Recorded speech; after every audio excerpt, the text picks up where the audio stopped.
लागू करो, लागू करो, लागू करो, लागू करो। सरकार निकम्मी है, जो सरकार तमिलनाडु दे सके वो सरकार निकम्मी है। आवाज दो, अमेर है।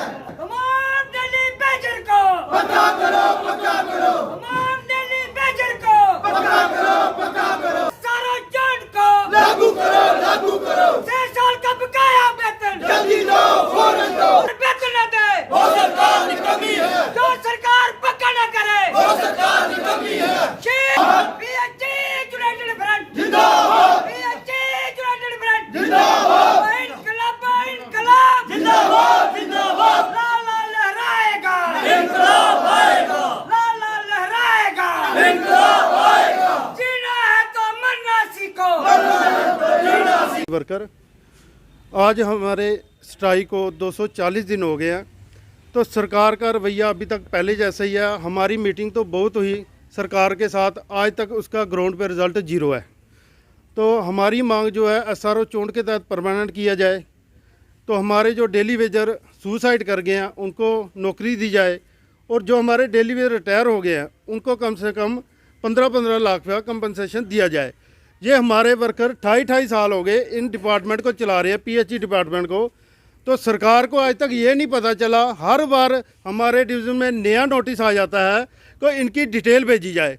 आज हमें लगे हुए 28 साल हो गए, कई बार हमारे नोटिस यहाँ से गए, कई बार हमारी डिटेल गई, आज तक सरकार को अभी तक ये नहीं कन्फर्म हो रहा हम आदमी कितने लगे हुए हैं PHE में। तो हर बार अभी पिछले दिन 12 तारीख को हमारे ऑफिस में एक और लेटर आया जिसमें उन्होंने मेंशन किया दोबारा डिटेल दी जाए कितने आदमी हैं। हमारे कई आदमी तो मर गए, कितने तो रिटायर हो गए, हम बार बार किस बात की डिटेल दें? अब कितनी मीटिंगें करेंगी सरकार? मसला कब हल होगा? जब भी सरकार के नुमाइंदे जो मीडिया में आके न्यूज़ देते हैं हम इनका मसला हल कर रहे हैं, इनका मसला प्रायोरिटी पे है, भाई कितनी मीटिंग करोगे आप? आज हमें 8 महीने हो गए स्ट्राइक करते हुए, 8 महीने से हम इनको रेगुलर टाइम देते जा रहे हैं, स्टेप बाई स्टेप हम अपनी स्ट्राइक को बढ़ाते जा रहे हैं, पर सरकार की तरफ से कोई आंसर नहीं आ रहा। ग्राउंड पे रिजल्ट जीरो है। आज हमारा CP वर्कर सुरेंद्र कुमार जो पटियारी हीरानगर में उसकी ड्यूटी थी, उसको ऑन ड्यूटी हार्ट अटैक हो गया, उसकी डेथ होगी, और अब उसका परिवार का गुजारा वो कैसे होगा? उसकी जवाबदारी कौन लेगा? उसके बच्चों की फीस उसका परिवार कैसे पालेगा? हम डेली वेजर इतना सफ़र कर रहे हैं, सरकार जानती भी है। SRO चोंड के तहत हमें जल्दी से जल्द रेगुलर किया जाए और हमारे जो पेंडिंग वेज है वो रिलीज़ की जाए। जितने हमारे डेली वेज सुसाइड कर गए हैं उनके परिवार में एक आदमी को नौकरी दी जाए, तो हमारी पेंडिंग वेज भी रिलीज़ की जाए। अगला जो हमारी रणनीति है, हमारा 13 तारीख जो फरवरी है उसके आगे हम किसी वक्त भी हमारा बड़ा प्रोटेस्ट जो है जम्मू में होगा, और थोड़े दिन तक हमारी जो कठुआ डिस्ट्रिक्ट में रैली निकाली जाएगी। पूरे कठुआ डिस्ट्रिक्ट के CP वर्कर, ITA वर्कर, जितने भी डेली वेजर हैं सभी इस रैली में आएंगे, शामिल होंगे और सरकार के खिलाफ रोष प्रकट किया जाएगा। तो हमारी यही आवाज़ है, जब तक पॉलिसी नहीं घर वापसी नहीं। CP वर्कर बिलावर से मैं आपको ये बताना चाहता हूं कि अभी पिछले दिनों एक ताज़ा सर्वे आया है, जिसमें सर्वे ये है कि 2019 से लेकर 2021 तक जो सबसे ज़्यादा सुसाइड हुए हैं उसमें डेली वेजर सबसे ज़्यादा सुसाइड किया है। तो उसका कारण क्या है? ये मीडिया वाले भी जानते हैं, ये सरकार भी जानती है, लेकिन सरकार फिर भी चुप्पी साधे बैठी है। तो हम ये चाहते हैं कि सरकार आखिर ये चुप्पी तोड़ेगी कब? इनका कोई ना कोई रिस्पांस नेगेटिव पॉजिटिव आएगा कब? कुछ तो बोले, कुछ तो गवर्नर साहब कुछ तो स्टेटमेंट जारी करें, लेकिन इनके मुंह से कुछ भी निकलने को तैयार नहीं है। तो ये हमें जो लगता है ये इसको इलेक्शन ट्रेंड बना रहे हैं, लेकिन हम ऐसा नहीं होने देंगे। इलेक्शन से पहले हमारी अगर रेगुलाइजेशन पॉलिसी नहीं मिली तो फिर BJP वाले ये भूल जाएं कि हम कहीं रैली करवाएंगे या कहीं कोई जलसा जुलूस करवाएंगे। ठीक जी, मैं पूछना चाहता हूं कि लगभग हम लोगों को 20 से 25 साल हो गए इस डिपार्टमेंट की सेवा करते हुए। हमारा कसूर यही है कि हमने 20-20, 25-25 साल इस डिपार्टमेंट को दिया है, वो भी खाली पेट रहकर अपने बच्चों को भूखमरी के कंगार पर खड़ा कर दिया हमने।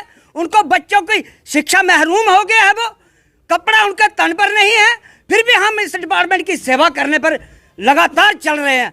लेकिन सरकार हमारी मेहनत की अनदेखी कर रही है। लेकिन जो गरीब दिन रात ट्यूबवेलों पर जाकर सांप बिच्छू के बीच बैठकर कभी उनको सांप काटता है, कभी बिच्छू काटता है, बड़ी बड़ी गर्मियों के अंदर, चाहे सर्दियां हो, खड्डे खोदता है, पाइपें ठीक करता है, उसी पाइपों से फिर लोगों के घरों तक पानी पहुंचाता है। लेकिन अफसोस, दुख इस बात का है कि मेरा डेली बेजर भाई कभी भी अच्छी रोटी या अच्छा खाना उनके नसीबन हासिल नहीं हुआ है। जितने भी जब पॉलिटिक्स लोग हैं, इनकी देन है। हमने ये नारा लगाते थे कि जम्मू के साथ भेदभाव हो रहा है, हमने 25 एमएलए चुनकर जम्मू कश्मीर के अंदर भेजे, लेकिन वो एमएलए आज कहाँ है? बड़ी बड़ी आवाजें निकालते थे कि जम्मू के साथ ये हो रहा है। उनका चरित्र, उनका चाल चलन ये साबित करता है कि वे ये लोग डेली बेजर के पक्ष में नहीं है, बड़े बड़े पूंजीपतियों का है। जिनका कहना और करने में अंतर है। हम लोगों को पक्का कीजिए, तमाम इन चीज़ों का सलूशन अपने आप हल हो जाएगा।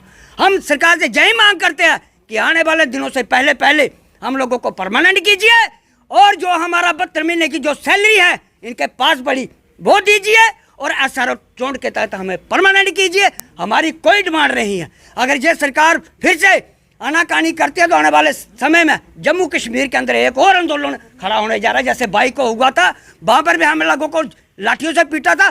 पीटो जितना पीटना है, हमने आपको छूट दिया, चाहे गोलियां चलाओ। वैसे भी हम लोगों के पास मरने के सिवाय और है क्या बचा? हम लोग ना मरने से डरते हैं, हम तो ऐसे ही खत्म हो गया। तो मैं सरकार से फिर निवेदन करता हूँ कि सरकार से, LG साहब से, कि आने वाले समय में हम लोगों को परमानेंट कीजिए, इस पॉलिसी को लागू कीजिए, ताकि हम लोग भी अच्छा वेतन, अच्छा खाना और अच्छा शिक्षा अपने बच्चों को दे सके।